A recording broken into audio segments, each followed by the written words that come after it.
The armed forces of Ukraine celebrated their success to liberate the village of Urozhaine in Donetsk Oblast.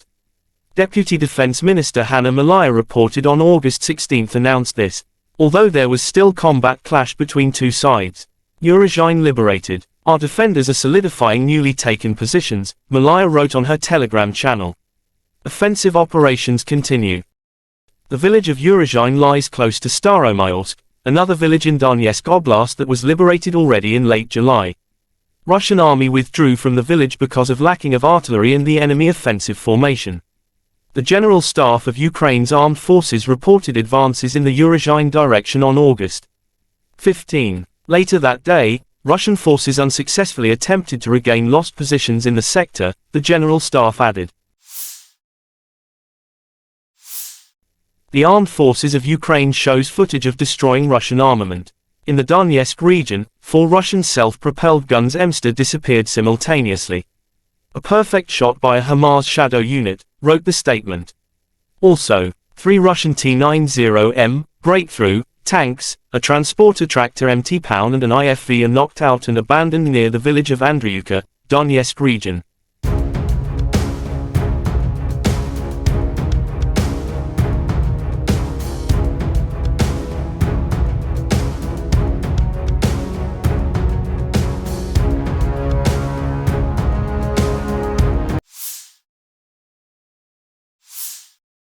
The armed forces of Ukraine reported on August 16 that Russia had lost 255,570 troops in Ukraine since the beginning of its full-scale invasion on February 24, 2022.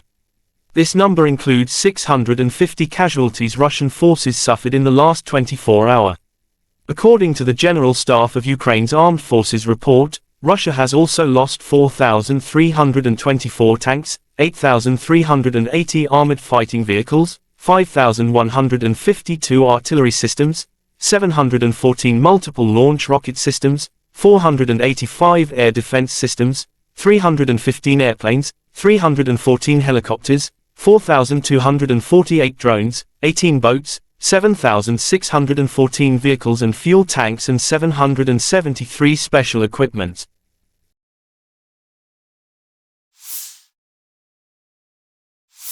In total, 459 airplanes, 246 helicopters, 5,787 unmanned aerial vehicles, 431 air defense missile systems, 11,330 tanks and other armored combat vehicles, 1,144 combat vehicles equipped with MRLS, 5,901 field artillery cannons and motors, as well as 12,267 units of special military equipment have been destroyed during the special military operation.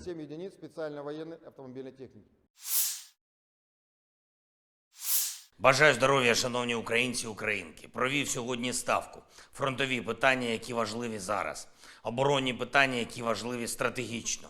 Командувачі доповіли ситуацію на східних та південних напрямках. Главком та Міністерство оборони розмова про боєприпаси. Віце-прем'єр-міністр Федоров та Держспецзв'язок те, що стосується дронів та загалом наших технологічних можливостей. В кожній бойовій бригаді воїни серед перших питань ставлять питання про безпілотники, про засоби радіоелектронної боротьби, про військову протиповітряну оборону. Відповідь на такі питання – це і наша робота з партнерами заради постачання потрібних дронів та систем, це і робота тут, в Україні. Необхідне виробництво. Нарощуємо виробництво в рази. Та необхідна систематизація того, що вже постачається у війська та використовується. Дрони – це очі. Очі та захист на передовій. Різної дальності, різних цілей. Дрони – це гарантія, що людям не доведеться платити життям, коли можна спрацювати безпілотниками. Власне, все те, про що говорили з хлопцями напередодні, на Донеччині, на Запоріжжі, у наших бойових бригадах, тепер є змістом роботи і Генштабу, і урядовців, і ставки. Очевидні задачі.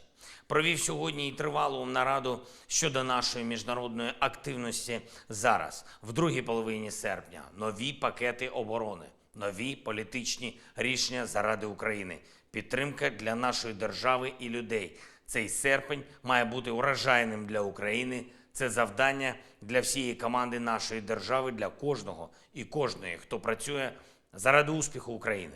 Сьогодні є за що особливо відзначити наших воїнів. 80-та окрема бригада ДШВ. Дякую вам, хлопці, за вашу силу під Бахмутом. Взірцева сила, якою можна тільки пишатись. Об'єднана штурмова бригада Національної поліції «Людь». Дякую вам, воїни, за вашу успішність. Напрямки відповідальності ОСУ Таврія, 23-я окрема механізована бригада Морпіхи, 35-ї, 36-ї бригад, артилеристи 44-ї бригади. Дякую всім вам за дуже добрі результати для України. Молодці воїни, жодного дня не зменшуйте свої потужності. Окремо хочу відзначити сьогодні українських рятувальників. Дніпропетровщина, Харківщина, Донеччина, Одеська область, наші порти. Всюди, де цієї доби і не тільки були російські удари. Дуже важливо, що наші люди допомагають одне одному, дбають про тих, хто постраждав завжди і всюди, та за будь-яких обставин рятують життя. Я дякую усім працівникам ДСНС, медикам та поліцейським, усім військовим, які допомагають місцевій владі та волонтерам, які працюють заради людей і України. Кожен прояв допомоги зараз – це прояв нашої спільної сили, це не лише наша віра, а наша потужна впевненість, що Україна вистоїть, пройде все це і здобуде перемогу. Ще одне, те, що варто почути і побачити зараз усім в світі. Минулої ночі російські терористи знову вдарили цілеспрямовано по нашим портам, по тій нашій інфраструктурі, яка задіяна в гарантуванні не нашої, а спільної світової продовольчої безпеки. І лише за один місяць, що минув після спроби Росії знищити Чорноморську зернову ініціативу, це сьогодні була вже сьома масована російська атака. Порт Рені, порт Ізмаїл, порт Південний, порт Одеса, порт Чорноморськ, Миколаїв, кожен російський удар по ним – це удар по світових продовольчих цінах, це удар по соціальній та політичній стабільності в Африці, в Азії. Базові речі, які дають кожному суспільству нормальне життя – це їжа на столах у родин. Жоден інший терорист у світі, окрім Росії, ще ніколи так відверто та навмисно не бив по безпеці одразу стількох народів. Треба на це реагувати усім.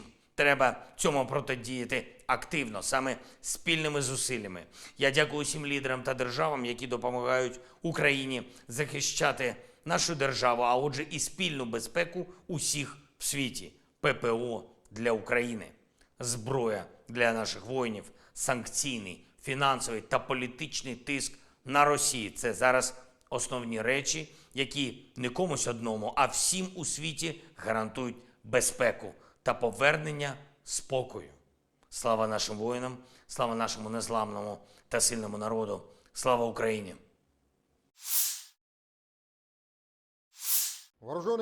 The armed forces of the Russian Federation continue the special military operation. In the Kupiansk direction, the assault detachments of the Zapad group of forces carried out offensive actions in the assigned areas of responsibility and improved the situation along the front line.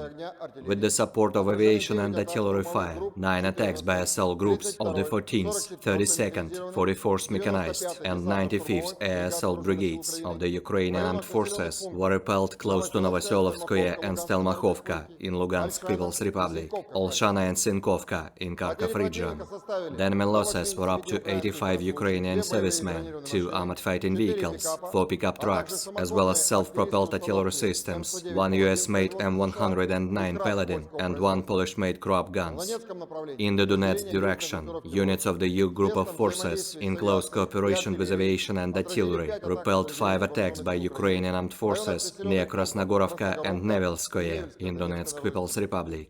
In addition, an ammunition depot of the 24th Mechanized Brigade was destroyed near the town of Toretsk in Donetsk People's Republic.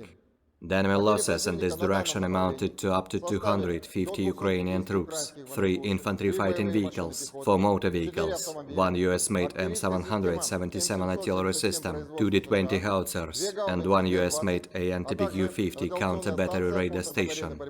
In the Krasny Liman direction, professional actions of the Center Group of Forces units, strikes by army aviation and artillery fire, repelled an attack by assault groups of the 67th Mechanized Brigade of the Ukrainian Armed Forces near Kuzmino in Lugansk People's Republic. Up to 55 Ukrainian troops, 2 armored fighting vehicles, 3 motor vehicles, and 1 D-30 howitzer were destroyed. In the South Donetsk direction, the Vostok Group of Forces, airstrikes, artillery fire, and heavy flamethrower systems inflicted combined strike on the enemy near Staromaiorske in Donetsk People's Republic.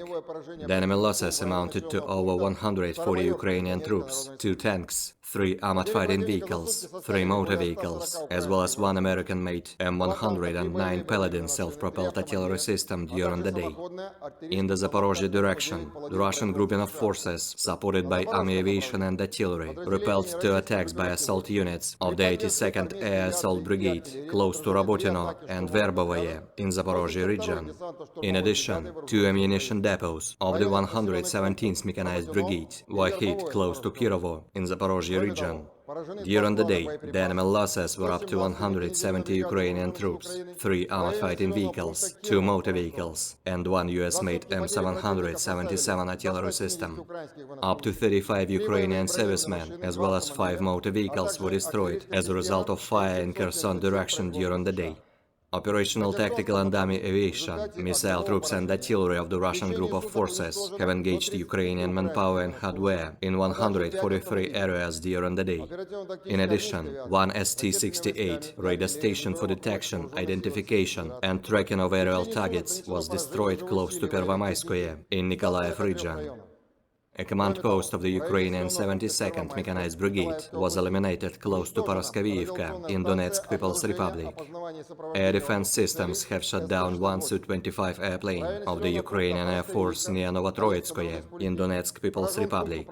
In addition, 4 HIMARS and 2 Uragan projectiles have been intercepted during the day. Moreover, 26 Ukrainian unmanned aerial vehicles have been downed close to Tavalzhanka, Tokarevka in Kharkov region, Severodonetsk, Lysychansk, Svatovo in Lugansk People's Republic, Spornoye, Volnovaha, Gorlovka and Makeyevka in Donetsk People's Republic. In total, 459 airplanes, 246 helicopters, 5,787 unmanned aerial vehicles, 431 air defense missile systems, 11,330 tanks and other armored combat vehicles, 1,144. Terima kasih sudah nonton. Jangan lupa like, subscribe, dan share ya.